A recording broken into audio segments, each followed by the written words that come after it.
جو نماز نہیں پڑھتا لکھے کہ بھائی میں چونکہ نماز نہیں پڑھتا اور میں مانتا ہوں یہ ٹائم ویسٹنگ ہے اور یہ کیا مولویوں نے نماز رکھا ہوا ہے، تو لکھو کہ میری چتا کو، ایک ہندو ابھی مسلمان ہوا ہے تو میں نے، وہ مجھے کہہ رہے تھے کہ میں لائیو سب کے سامنے کلمہ پڑھوں گا نا، تو میں نے کہا چلو ہمارے بیان میں آپ کو لائیو ہم لے لیں گے. بیان سنتے تھے، اللہ کا شکر ہے وہاں انڈیا میں ان کو ایمان کی توفیق ملی، تو ہندو ہونے کے باوجود میرے بیان بڑے شوق سے سن رہے تھے، کہہ رہے ہیں سنتے سنتے میرا دل کیا کہ میں مسلمان ہو جاؤں، اللہ تعالیٰ قائم رکھے. تو میں نے کہا لوگوں کو موٹیویشن ملے گی، تو انہوں نے کہا میں سب کے سامنے. پھر مجھے خیال آیا بھائی اتوار میں تو ٹائم ابھی ہے، زندگی کا کوئی بھروسہ نہیں ہے. میں نے کہا اگر آپ اس سے پہلے مر گئے، انہوں نے کہا بات تو ٹھیک ہے. میں نے کہا پھر فون پہ ہی کلمہ پڑھو. تو انہوں نے کلمہ تو پڑھ لیا ماشاءاللہ، مسلمان ہو گئے، بیان بھی سن رہے ہیں. لیکن انہوں نے کہا میرے لیے سب سے بڑی آزمائش یہ ہے کہ ہندوؤں میں جب ماں کا انتقال ہوتا ہے تو بڑا بھائی ہے جو چتا کو سب سے پہلے آگ لگاتا ہے. میں سب سے بڑا ہوں اور میری ماں کی طبیعت بہت خراب ہے، بظاہر ایسا ہی لگتا ہے کہ وہ دنیا سے جانے والی. تو میں نے تو ان کو سمجھایا اپنی ماں کو مسلمان کر لو، کہہ رہے وہ نہیں ہوگی، وہ نہیں ہوتی. کہنے کا میرے لیے مسئلہ یہ ہے کہ ان کے انتقال کے بعد چتا کو آگ سب سے پہلے میری ذمہ نہیں لگائی تو پورا خاندان کھڑا ہو جائے گا. اب ان کا کیس چل رہا ہے، میں نے ان کو مولانا کلیم صدیقی صاحب کا نمبر دیا ہندوستان میں کہ ان سے رابطہ کریں، وہ آپ کی مدد کریں گے. تو ہندو تو چتا کو آگ لگاتے ہیں بھائی، جو نماز نہیں پڑھتے. تو آپ بھی اگر نہیں مانتے نماز کو، جو زیادہ تر یہ فواد چودھری معذرت کے ساتھ اس طرح کے لوگ بار بار علماء کو برا بڑا کہہ رہے ہوتے ہیں نا، ان سے کو آپ وصیت لکھو کہ میرے مرنے کے بعد کوئی مولوی میرے جنازے کے قریب نہیں آئے گا، میری نماز جنازہ کوئی مولوی نہیں پڑھائے گا. تو یہ سب پھر مولوی سے اگر آپ نے دستبرداری کا اعلان کرنا ہے تو پھر پورا مولوی لیس ہو جاؤ آپ، صحیح ہے نا. تو اپنے مفاد کے لیے مولانا آ رہے ہیں، نکاح پڑھانے کے لیے مولانا آ رہے ہیں، چلو نکاح تو عدالتیں بھی پڑھا دیتی ہیں، جنازے میں سب سے زیادہ تو آپ پھر اپنا جنازہ پڑھواؤ یا تو پڑھواؤ ہی نہیں، کیونکہ تو مولوی نہیں بتایا نا جنازہ ہے، یا تو پڑھواؤ نہیں. اگر پڑھوانا ہے تو مائیکل جیکسن ٹائپ کا کوئی آدمی ہونا چاہیے، لبرل بالکل، جو موسیقی کا، کیونکہ آپ نے یہ بھی ایک دفعہ ارشاد فرمایا تھا کہ علامہ اقبال بھی موسیقی سنتے تھے، قائد اعظم بھی، مولوی کی طرح تھوڑی تھے عجیب سے. تو پھر کوئی ایسا ہی گلوکار ملک کا جو سب سے بڑا ڈانسر ہو، وہ آپ کا نماز جنازہ مٹک مٹک کے پڑھائے. پھر اللہ سے دعا کرو بھائی، نماز سے اللہ ہمارا رشتہ قائم کر دے. تو اذان پر ابھی بیان باقی ہے کہ اتنی اللہ کو یہ عبادت پسند ہے نا کہ پیدا ہوتے ہی اللہ کان میں اذان کہلوا دیتے ہیں. اس کے بعد جو ندائیں صبح فجر میں آواز گونجتی، اللہ اکبر حی علی الصلاۃ، الصلاۃ خیر من النوم، پھر اللہ کہتے ہیں ظہر میں دوبارہ یاد دلاؤ، مؤذن کو کہتے ہیں جا وہ اسپیکر پہ بٹن آن کر، بولتا رہے بس تو. لوگ کہیں گے کہ یار جب نماز کا ٹائم ظہر کا 1:05 ہے تو بتانے کی ضرورت کیا ہے. اللہ کہتے ہیں ان کی باتوں میں مت آنا، 1:05 ہے تو 1:45 پہ بتا دینا ان کو کہ 15 منٹ رہ گئے، 20 منٹ رہ گئے. فجر کا ٹائم روزانہ اناؤنس ہوتا ہے، 6:30 پہ، آج 6:45 پہ اناؤنسمنٹ ہوتی رہے گی. اللہ کہتے ہیں اتنی اناؤنسمنٹ کافی نہیں ہے، ہر دفعہ پوری اذان ہوگی، حی علی الفلاح، آؤ کامیابی کی طرف، آؤ نماز کی طرف. حج میں اعلان نہیں ہوگا، رمضان کا اعلان نہیں ہوگا، اعلان کرنے والوں کو برطرف کر دیا، ہلال کمیٹی سے نکال دیا، ٹھیک ہے نا. نماز کا ہر دفعہ اعلان ہوگا، اور اتنی اذانیں ہوتی ہیں نا پوری دنیا میں کہ ایک سیکنڈ کے لیے بھی دنیا اذان سے خالی نہیں ہوتی، دی جا رہی ہے اس وقت سے. تو یہ اس لیے کہ اللہ کی نظر میں اس کی اہمیت اور ویلیو بہت زیادہ. اللہ کہے گا ابھی اس مؤذن کو کہا ہے صرف ان کو سناؤ، زبردستی کسی کو لے کے نہیں آؤ مسجد میں، ابھی زبردستی کا ٹائم نہیں ہے، ابھی حساب و کتاب کا ٹائم نہیں ہے. تم نے حی علی الصلاح حی علی الفلاح کہہ دیا، اللہ کی کبریائی بیان کر دی، ان کی مرضی آئے نہ آئے. تم گھر تک تھوڑی جاؤ گے بیل بجا کے، بھائی میں نے تمہیں حی علی الصلاح کا تمہیں سمجھ میں نہیں آیا کیا، انگلش میں بتاؤں میں تمہیں؟ نہ مؤذن کے لیے جانا کیا ہے، ناجائز. علماء نے لکھا ہے کہ جب اذان ہو جائے نا تو کسی اور طرح سے دعوت دینا جائز نہیں ہے، کیونکہ یہ اللہ کی دعوت کمپلیٹ دعوت ہے. اب آپ اخفل طریقے سے مائک بھوپو ہاتھ میں لے کے لوگوں کو بلانے، جیسے بعض جگہوں پہ ہم نے دیکھا مسجدوں میں اذان ہو جاتی ہے، پھر ایک اردو میں اذان شروع ہو جاتی ہے، حضرات اذان ہو گئی ہے، مسجد میں اتنے بجے ٹائم ہے، آپ کو بتایا آپ آ جائیں، مرنا ایک دن اٹھنا ہے، وہ پورا پروگرام شروع ہو جاتا ہے نا. چلو زندگی میں کبھی ایک آدھ دفعہ ہو جائے تو ایک الگ بات ہے، لیکن مستقل بنیادوں پہ بھی بہت مسجدوں میں ہو رہا ہے ہمارے. چھوڑو رہنے دو. تو اس لیے علماء نے کہا اللہ نے پراپر رکھی اس لیے کہ دوبارہ کسی اور دعوت کی ضرورت نہ ہو. تو اب اللہ کہتے ہیں اب آنا ہے آ، نہیں آنا نہیں آ، یہ حساب میں آخرت میں لوں گا کہ تو اتنا ڈھیٹ 1400 سال سے فضاؤں میں ہر نماز کے ٹائم پہ یہ ندا گونجتی ہے. نہ سردیوں میں اس میں ناغا ہوتا ہے، نہ گرمیوں میں ناغا ہوتا ہے، نہ راتیں لمبی ہو تو ناغا، نہ راتیں چھوٹی ہو، حتیٰ کہ سفر میں بھی اذان کا حکم ہے. اذان کہو، پھر جنگل میں اکیلے نماز پڑھو اذان کہو. یہ ایسی اللہ کو ندا پسند ہے بھائی، یاد دہانی لازمی کراؤ. تو اس لیے بھائی یہ اس بار دعوت، اذان کی اہمیت نہیں پتہ چلتی، اس سے نماز کی اہمیت پتہ چلتی ہے. تو عزم کرو زندگی میں کچھ بھی ہو جائے نماز قضا نہیں کرنی. جو جماعت کی نماز کے عادی نہیں ہے وہ کم از کم اتنا کر لیں کہ پہلا اسٹیپ یہ ہے کہ قضا نہیں ہونے دینا کسی صورت میں. پھر اگلا اسٹیپ کیا ہے؟ جماعت نہیں چھوڑنی کسی صورت میں. وہ جماعت اصل تو نماز ہے ہی جماعت. اپنے لیے سخاوت ہونی چاہیے, دوسرے کے لیے قناعت ہونی چاہیے. ہمارے ہاں معاملہ کیا چل رہا ہے؟ الٹا.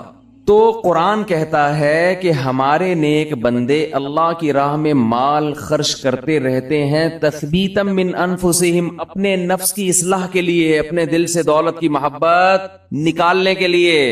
اپنے اوپر بھی خرچ کریں, اپنے رشتہ داروں پہ بھی. سب سے پہلا حق کس کا ہے؟ رشتہ داروں کا.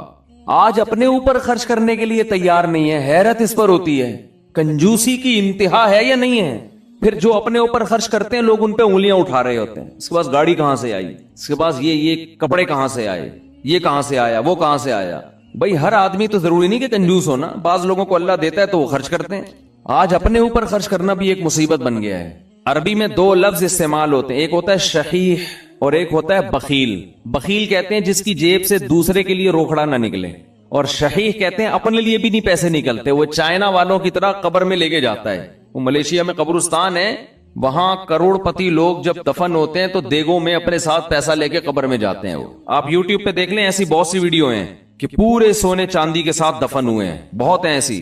ہمیں ہمارے نبی نے فرمایا صلی اللہ علیہ وسلم, دنیا مسافر خانہ ہے, میری مثال اس سوار کی طرح ہے کراکب استظل تحت شجرہ. ایک مسافر سفر کرتے کرتے درخت کے نیچے لیٹ گیا ہو تھوڑی دیر سستانے کے لیے, آرام کے لیے, اس کے بعد اس نے موو کرنا ہے یہاں سے. بھائی ہم کروڑوں سال سے نہیں تھے, لاکھوں کروڑ, یہ دنیا بنے میں تو پتہ نہیں کروڑوں سال ہو گئے. آدم علیہ السلام کو آئے ہوئے ہزاروں سال, نوح علیہ السلام 950 سال تو خالی تبلیغ کی ہے انہوں نے. ہماری اوقات کیا ہے؟ جمعہ 8 دن ہوئے ہم لوگ کو دنیا میں آئے ہوئے, اور جانے میں بھی تھوڑے دن رہ گئے ہیں بس. گھبرائے نہیں, آپ نے گھبرانا نہیں ہے. تو یہ میں آپ کو ڈرانے کے لیے یہ باتیں نہیں کر رہا کہ آپ کہیں یار جمعہ 8 دن نہیں اور 4 دن رہ گئے جانے میں. یہ حقیقت ہے. تو موت سے ڈرنے کا فائدہ نہیں ہے, موت سے دوستی لگانے کا فائدہ ہے.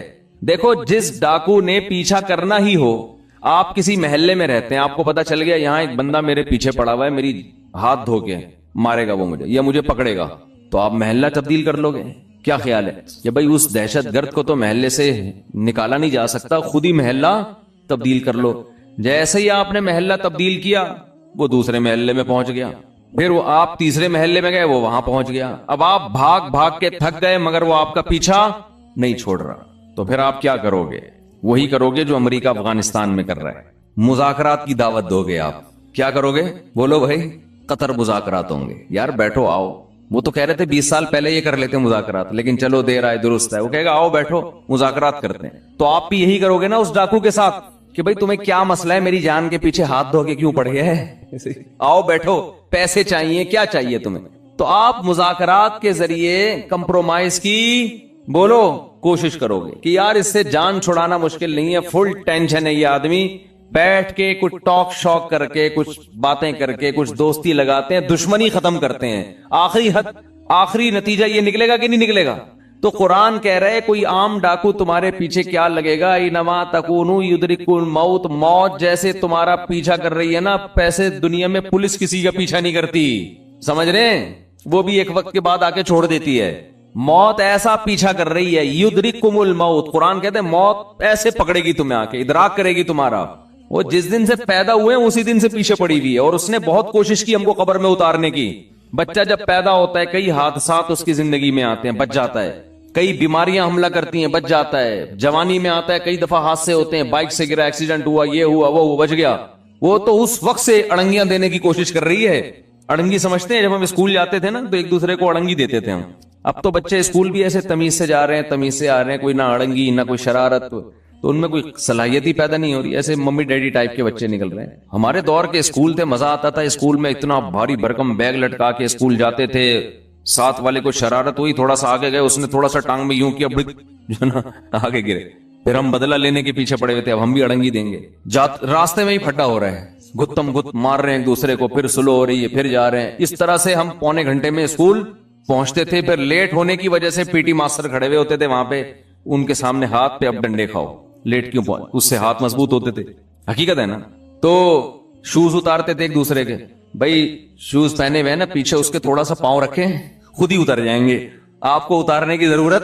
اب وہ بیٹھ کے جو ہے نا شوز کو صحیح کر رہا ہے, پھر لڑائی ہو رہی ہے, پھر بھڈا ہو رہا ہے. ایک بچہ کافی دیر سے نا اس کا ہاتھ نہیں جا رہا تھا گھنٹی پہ, ایسے اچھل اچھل کی کوشش کر رہے, ایک بڑے میاں گزرے, انہوں نے بجا دی گھنٹی, اور بچے سے پوچھا بیٹا ہاں بتاؤ کیا کہہ رہے ہیں, بھاگو. اب کیا کر, جو کام میں کر رہا تھا مجھ سے ہوا نہیں, آپ نے کر دیا, اب کیا کرنا ہے, بھاگو. یہ ہوتے تھے پہلے کے بچے. اب وہ ویڈیو گیم کھیل کھیل کے بچوں کی صلاحیتیں برباد.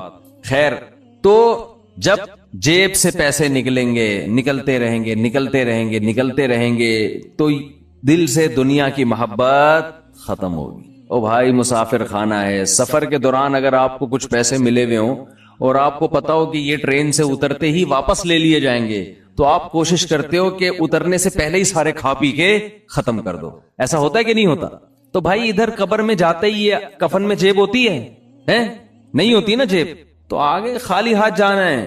بچوں کی فکر کرتے ہیں لوگ بہت زیادہ, بچوں کا کیا ہوگا, بچوں کے لیے کچھ بنا بنو کے تھوڑا بہت کر دو بس, اور پھر بے فکر ہو جاؤ, دماغ کو ہٹاؤ ہر ان کاموں سے. اللہ نے کچھ وسائل دیے تو تھوڑا بہت بچوں کے لیے, بہت زیادہ اس میں بھی ٹینشن نہ لو. بچہ 2 ہاتھ 2 ٹانگیں لے کے پیدا ہوتا ہے, وہ خود بھی تو کمائے گا, اللہ نے اس کو بھی تو کمانے کی صلاحیت دی ہے. اور بچے کو بھی یہ بتا دو کہ مسافر خانہ یہ یہاں ہمیشہ رہنا نہیں ہے, جب میں جاؤں گا تو کون سا یہاں پڑا رہے گا, تو اس کو بھی یہ بتا دو یہ مسافر خانہ ہے, یہ رہنے کی جگہ نہیں ہے.